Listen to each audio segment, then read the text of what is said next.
mengucapkan selamat sore dan salam. Bapak, Ibu, Saudara yang dikasihi Tuhan, kita bersama-sama bangkit berdiri. Mari kita memulai kebaktian rumah tangga hari Selasa tanggal 6 April 2021. Kami datang mendekati kepada Tuhan bersama dan menyembah kepada Allah yang Maha Kuasa, Pencipta langit dan bumi, kepada Allah kami yang senantiasa peduli pada umat. Anugerah damai sejahtera Allah Bapa Tuhan Yesus Kristus senantiasa bersama kita saat ini. Amin. Mari kita menyanyi dari Kidung Jemaat nomor 187, bait pertama dan kedua.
Bapak, Ibu, Saudara yang dikasihi Tuhan Yesus Kristus, kami persilakan duduk.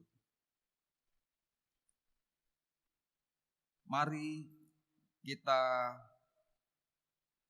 bersama-sama masuk di dalam doa sebelum merenungkan firman Tuhan.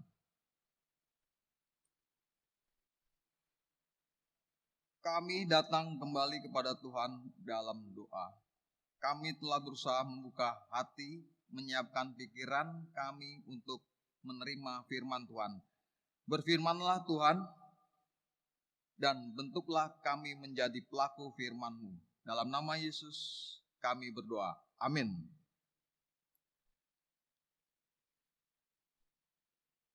Bapak, Ibu, Saudara yang dikasihi Tuhan Yesus Kristus, bacaan kita hari ini terambil dari Kitab Perjanjian Baru, yakni 1 Korintus 15 ayat 50 sampai 58. 1 Korintus pasal 15 ayat 50 sampai 58. Demikian firman Tuhan. Saudara-saudara, inilah yang hendak kukatakan kepadamu, yaitu bahwa daging dan darah tidak mendapat bagian dalam kerajaan Allah, dan bahwa yang binasa tidak mendapat bagian dalam apa yang tidak binasa.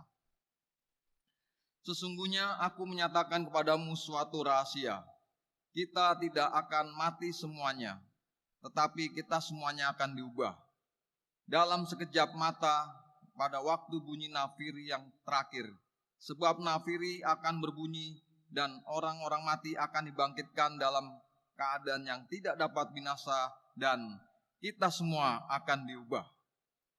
Karena yang dapat binasa ini harus mengenakan yang tidak dapat binasa, dan yang dapat mati ini harus mengenakan yang tidak dapat mati. Dan sesudah yang dapat binasa ini mengenakan yang tidak dapat binasa, dan yang dapat mati ini mengenakan yang tidak dapat mati, maka akan genaplah firman Tuhan yang tertulis, maut telah ditelan dalam kemenangan. Hai maut, di manakah kemenanganmu? Hai maut, di manakah sengatmu? Sengat maut ialah dosa, dan kuasa dosa ialah hukum Taurat. Tetapi syukur kepada Allah yang telah memberikan kepada kita kemenangan oleh Yesus Kristus Tuhan kita. Karena itu, saudara-saudaraku yang kekasih, berdirilah teguh, jangan goyah, dan giatlah selalu dalam pekerjaan Tuhan. Sebab kamu tahu bahwa dalam persekutuan dengan Tuhan, jerih payahmu tidak sia-sia. Saya akan mengulangi ayat ke-58. Karena itu, saudara-saudaraku yang kekasih, berdirilah teguh, jangan goyah, dan giatlah selalu dalam pekerjaan Tuhan. Sebab kamu tahu bahwa dalam persekutuan dengan Tuhan, jerih payahmu tidak sia-sia.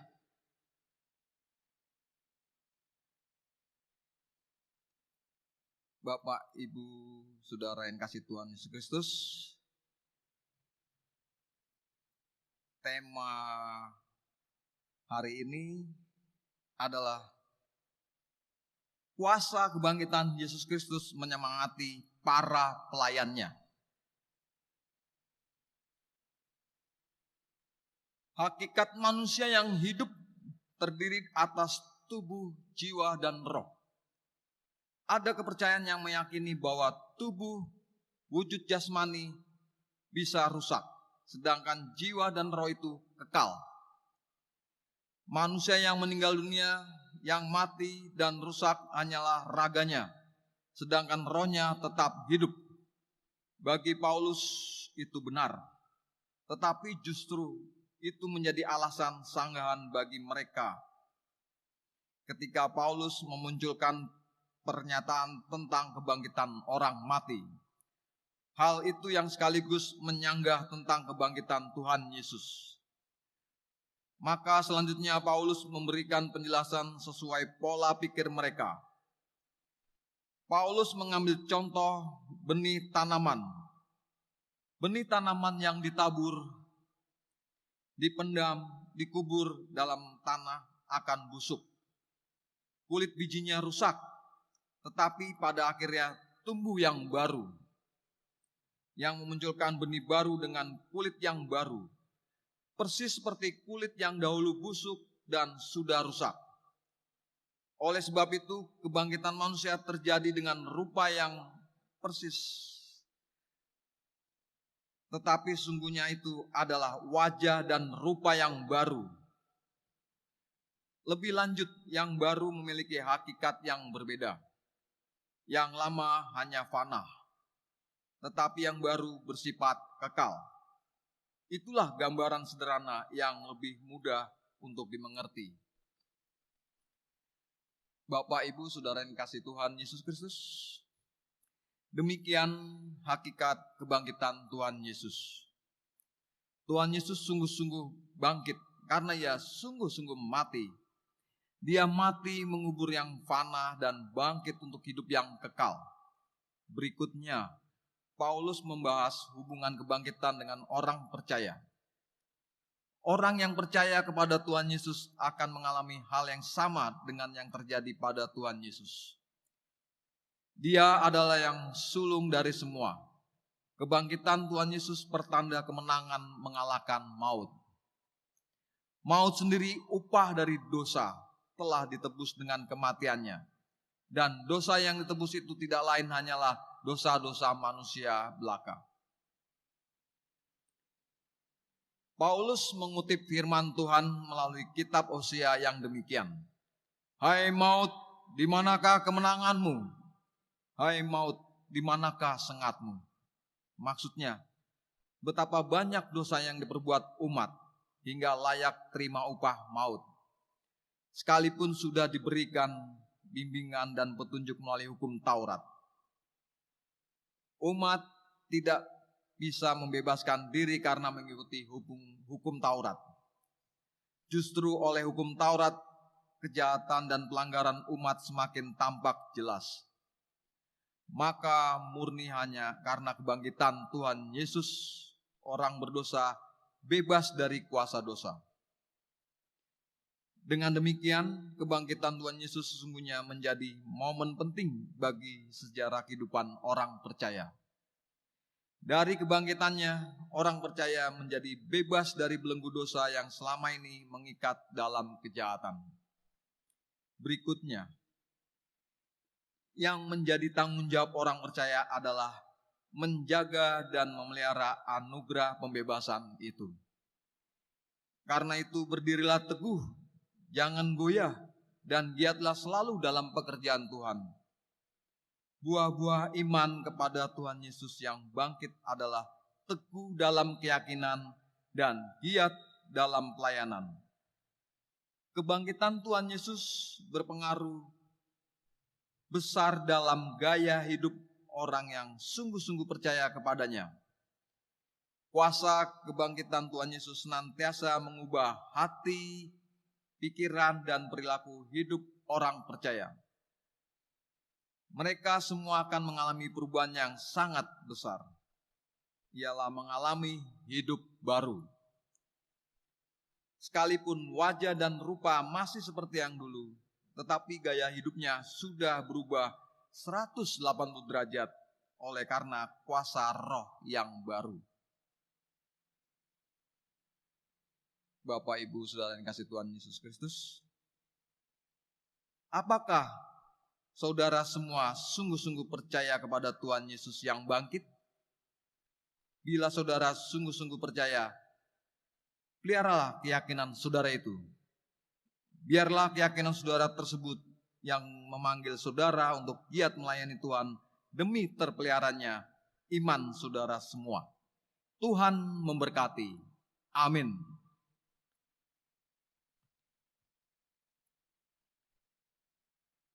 Bapak, Ibu, Saudara yang kasih Tuhan Yesus Kristus, mari kita menyanyi dari Kidung Jemaat nomor 211 bait pertama dan ketiga. Sekaligus kita menghimpun persembahan.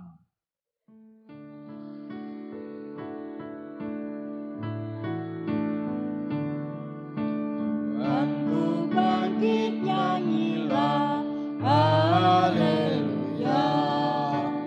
Kubur ditinggalkannya, maut dikalahkannya. Tuhanku bangkit, nyanyilah haleluya.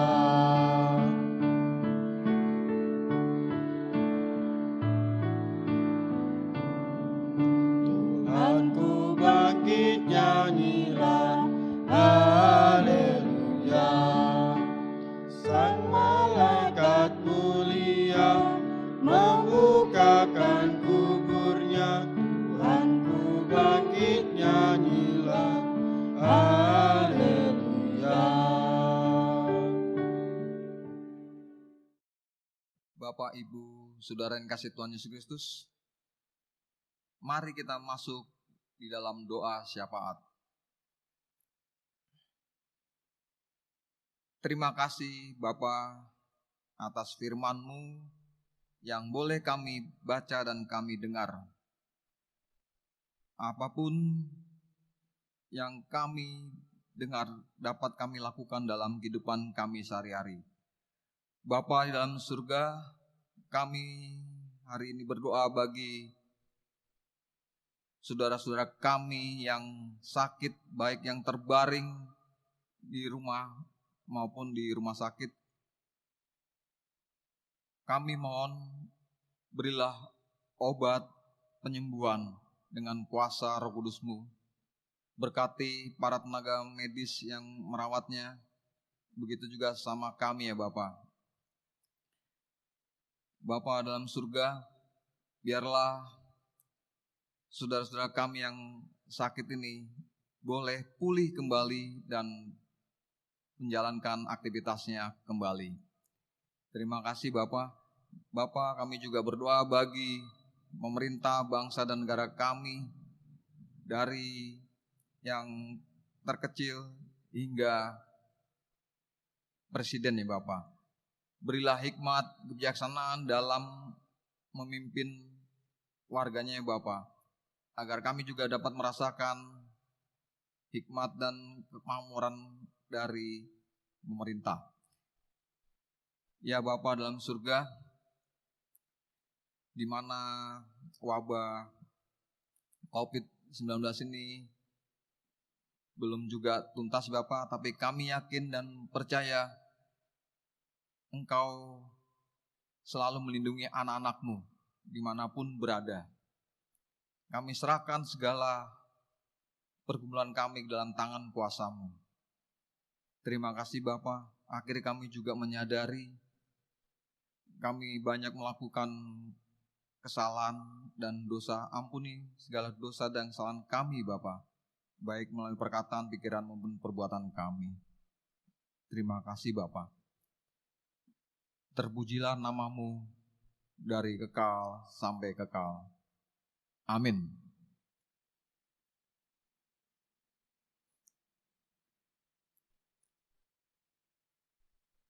Bapak, Ibu, Saudara yang kasih Tuhan Yesus Kristus, mari kita menyanyi dari Kidung Jemaat nomor 340, bait pertama dan kedua.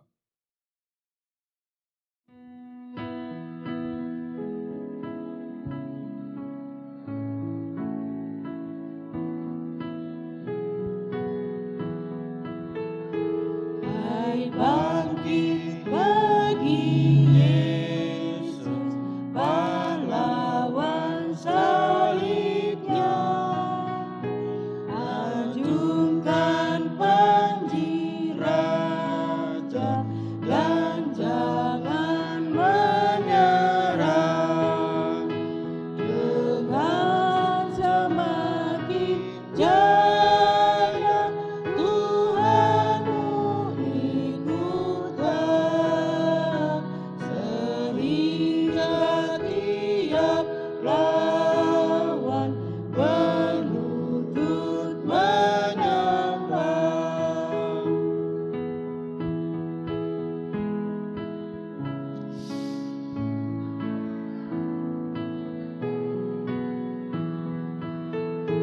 Hai bangkit bagi Yesus, dengar panggilannya, hadapilah tantangan, harinya inilah, dan biar tak terbilang pasukan pasangkan, semakin berbahaya, semakin kau tenang. Kita undur dari tempat kita masing-masing dengan semangat saling mengasihi sebagaimana Tuhan Yesus mengasihi kita. Semangat melayani sebagaimana Tuhan Yesus melayani muridnya. Terimalah berkat Tuhan melalui hamba-Nya yang demikian. Kasih karunia Allah Bapa di dalam Tuhan Yesus Kristus dan persekutuan Roh Kudus senantiasa menyertai saudara semua saat ini dan selamanya. Amin.